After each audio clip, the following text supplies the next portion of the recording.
Mein Anliegen ist eher jetzt zu Beginn eine kurze Übersicht zu geben über die Entwicklung dieser ganzen Geschichte, die ja mittlerweile eine brisante politische Geschichte geworden ist im Land, neben dem Prozess über die Bombenlegeraffäre, und ich würde sogar sagen, beide Sachen hängen zusammen. Irgendwie hängen sie zusammen und das wird auch so empfunden in der Öffentlichkeit.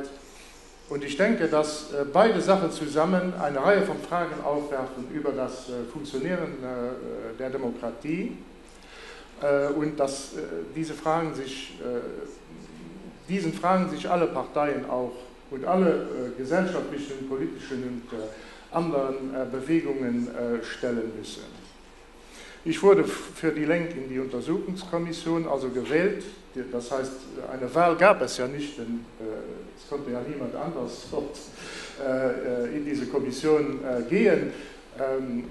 Ich will auch noch sagen, also ich bin nicht allein hier von der Untersuchungskommission. Christine Dörner von der CSV finde ich super, dass sie den Weg hierhin gefunden hat, um auch zusammen mit uns vielleicht wenigstens sich das anzuhören, was wir zu sagen haben. Und der Meinungsbildungsprozess, denke ich, wird noch weitergehen. Und wie gesagt, ich denke, dass alle Parteien sich dem stellen müssen.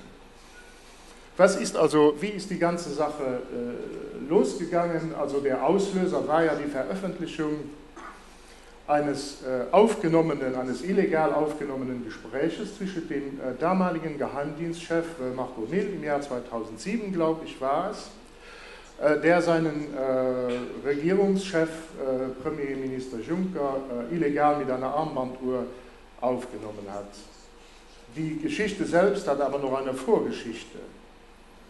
Es ging darum, dass Herr Juncker einen Zeugen in der Bombenlegeraffäre verhört hatte, der behauptet hatte, auch öffentlich, das ist schon lange bekannt, dass der großherzogliche Hof durch ein Mitglied dieses Hofes mit dieser Bombenlegeraffäre verbunden ist und auch möglicherweise an einem der Tatorte gesehen wurde. Er hat dann den Staatschef darüber informiert und dieses Gespräch ist wiederum einmal illegal, man weiß nicht von wem, aufgenommen worden. Und der Geheimdienst wurde darüber ins Bild gesetzt. Und dann, als es darum ging, herauszufinden, was auf dieser Aufnahme steht, stellte sich heraus, dass das eine verschlüsselte Aufnahme ist. Das ist also die ganze Frage. Weshalb ist etwas, was 2007 illegal aufgenommen wurde, 2 Gespräche von hochgestellten Persönlichkeiten im Staat, weshalb ist das jetzt auf einmal Ende 2012 an die Presse gelangt? Ich denke, dass das natürlich, das weiß man, wenn man das beobachtet, dass das natürlich nur aus Geheimdienstkreisen selber diese Information herauskommen konnte. Weshalb kam sie heraus? Hat sich dahinter versteckt vielleicht der Frust dieser Leute, auch der Frust der Polizei, der Frust der Justiz, dass diese Bombenlegeraffäre, die aber die zweite Hälfte des 20. Jahrhunderts in Luxemburg wesentlich geprägt hat, dass diese Bombenlegeraffäre einfach nicht aufgedeckt werden konnte.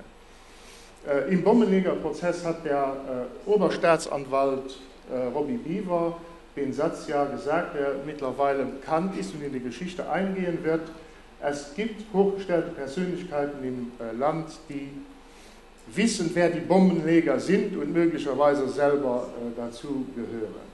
Das ist natürlich schon ein ungeheuerlicher Satz von einem Generalstaatsanwalt.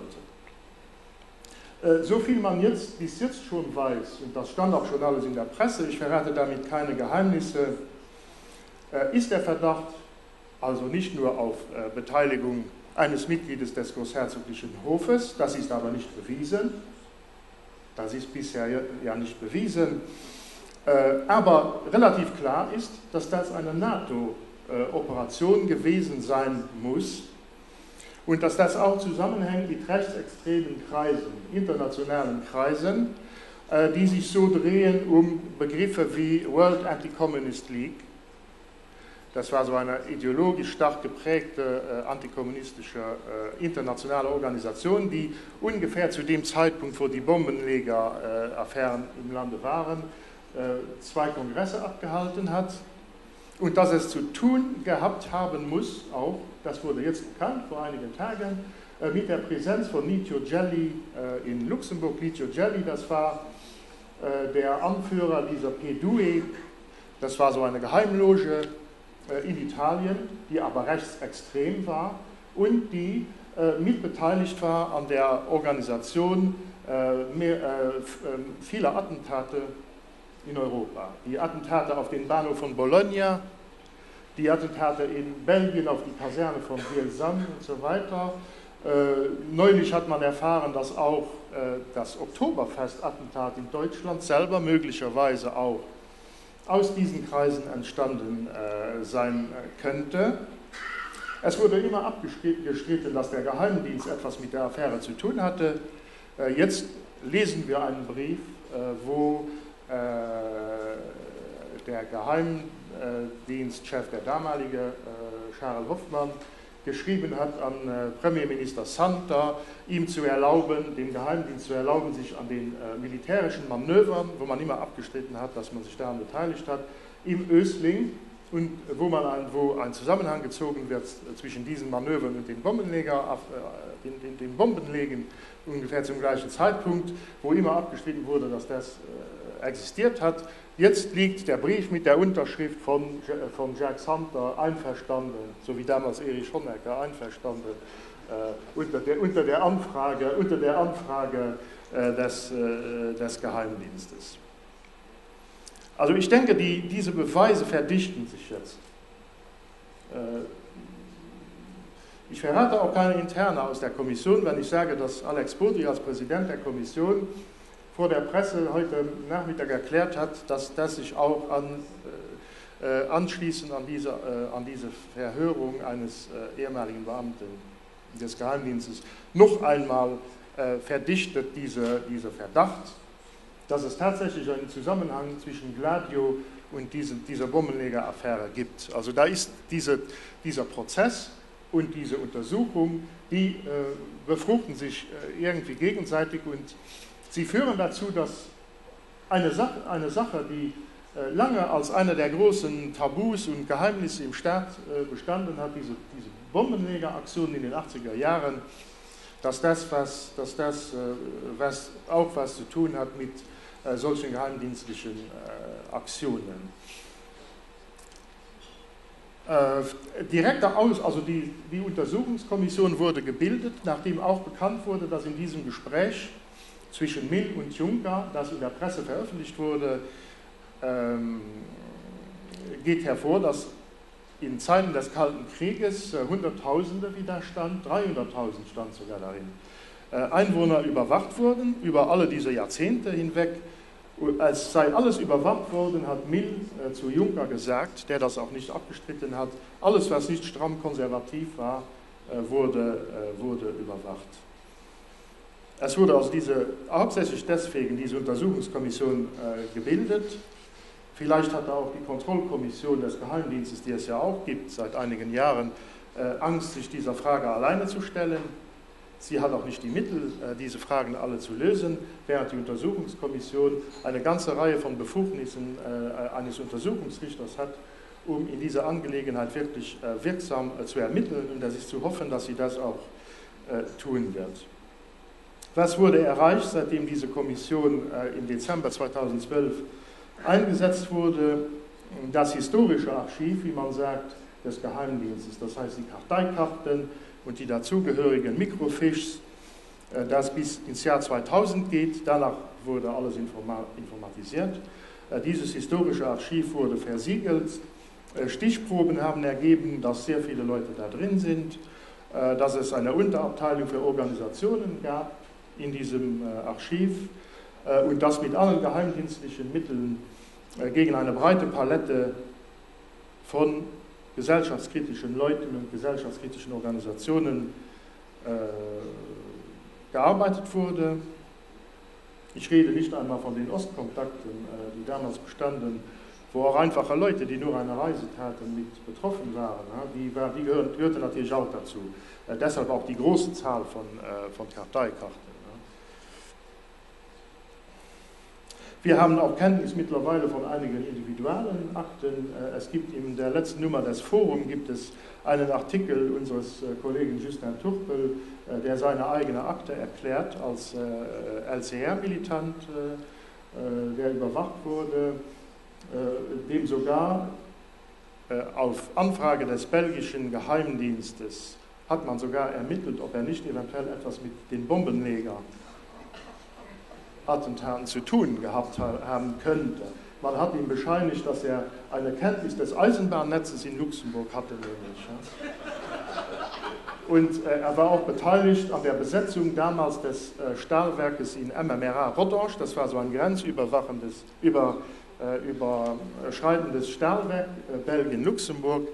Und da gab es weil das geschlossen werden sollte, gab es damals sehr viele Bewegungen der Gewerkschaften und so weiter. Und die LCR war damals auch sehr aktiv auf diesem Gebiet und hat auch mitbesetzt und so weiter. Und da wurde eine Überwachung gemacht. Da wurden mit dem Auto Nachstellungen gemacht. Man hat gewartet, bis er aus einem Haus kam und dann einen Bericht darüber gemacht, mit wem er aus dem Haus kam und so weiter. Also das ist klar, dass es in dieser Zeit, es ist unumstritten, große solche Überwachungen querfeldein gegeben hat, wie Mill gesagt hat, von allem, was nicht stramm konservativ war.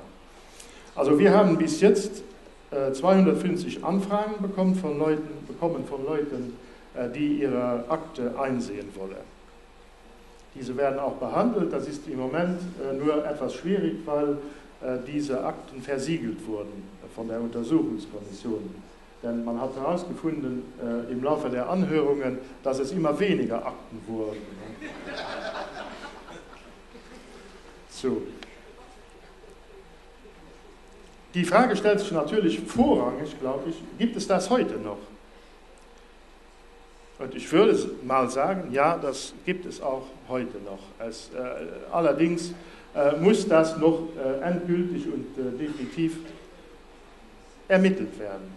Aber ich habe den Eindruck, der sich zusammensetzt aus verschiedenen Informationselementen, dass das vielleicht nicht mehr in der gleichen Breite heute noch der Fall ist, vielleicht nicht mehr mit den gleichen Mitteln, aber dass in der Tendenz noch immer die Absicht da ist, auch in der Zivilgesellschaft zu suchen nach Leuten, die nicht konform sind, die die Globalisierung in Frage stellen, die gesellschaftskritisch sind und so weiter. Ich denke, dass es das heute noch gibt und ich glaube, die beste Methode, es auch zu erfahren, ist, dass alle Leute, die sich als gesellschaftliche Aktivisten empfinden, mal ihre Akte anfragen.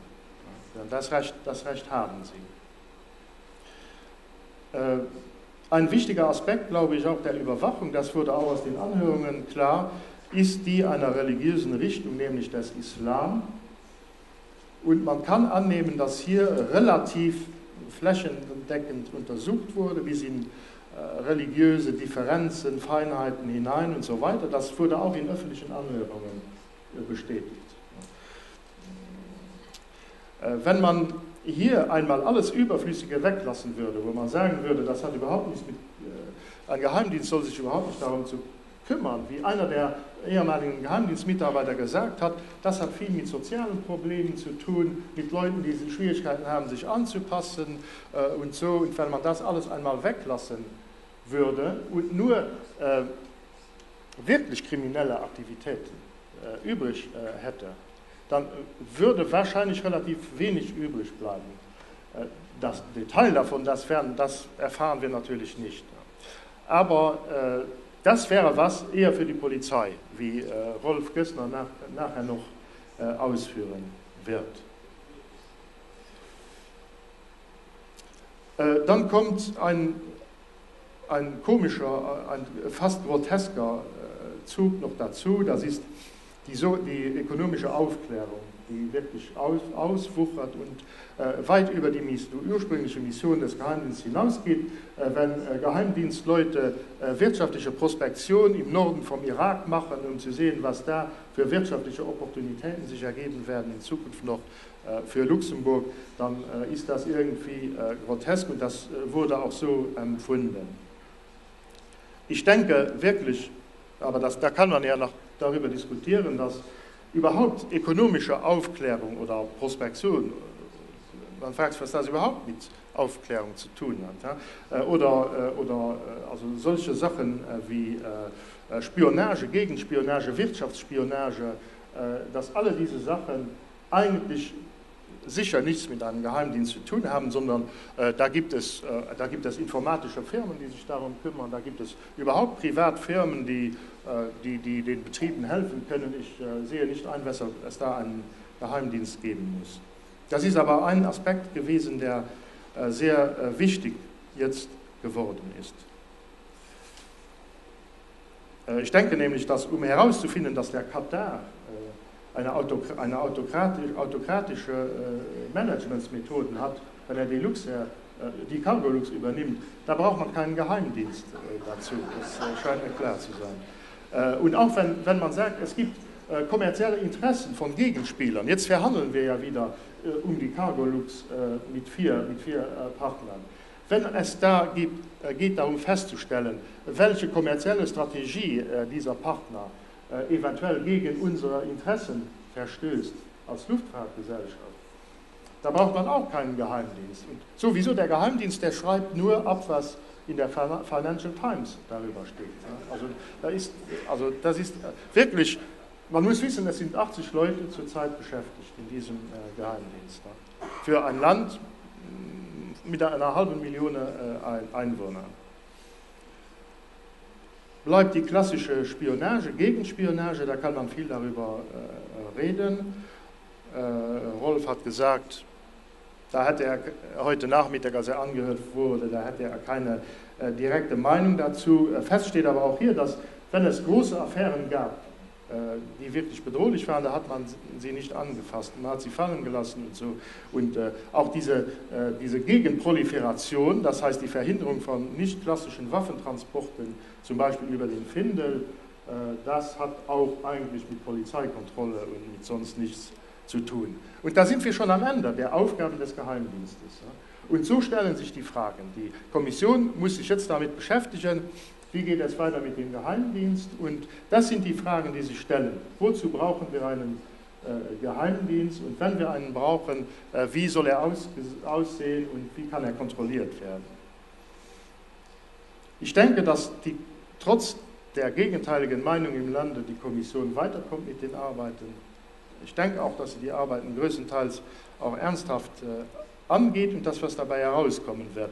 Es ist natürlich, wird geheim ermittelt und man kann auch ein gewisses Verständnis haben, dass verschiedene Details, wo auch Leute betroffen sind, dass die nicht öffentlich diskutiert werden, aber fest steht, dass die politischen Schlussfolgerungen ganz klar auf den Tisch kommen müssen und dazu gehört auch die Frage, brauchen wir überhaupt einen Geheimdienst?